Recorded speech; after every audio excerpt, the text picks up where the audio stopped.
মাথায় সিঁদুর লাগানো মহিলারা এই তিনটি কথা জেনে নিন।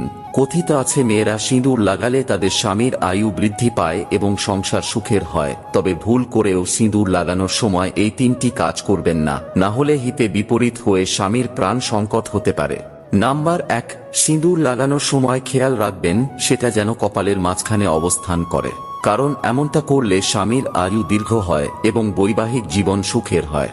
নাম্বার 2, বিবাহিত মহিলাদের এই বিষয়ে বিশেষ যত্ন নেওয়া উচিত যে সিঁদুর লাগানোর সময় কখনো দাঁড়ানো অবস্থায় এটি লাগাবেন না, বরং আরাম করে বসেই সিঁদুর লাগানো উচিত। এছাড়াও সিঁদুর লাগানোর সময় আপনাকে অবশ্যই একটি টিপ পড়তে হবে।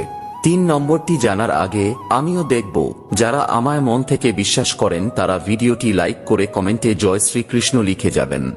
নাম্বার 3, বিবাহিত নারীদের সবসময় এটি খেয়াল রাখা উচিত যে তাদের সিঁদুরের বাক্স যেন কোনো জায়গা থেকে ভাঙা না থাকে।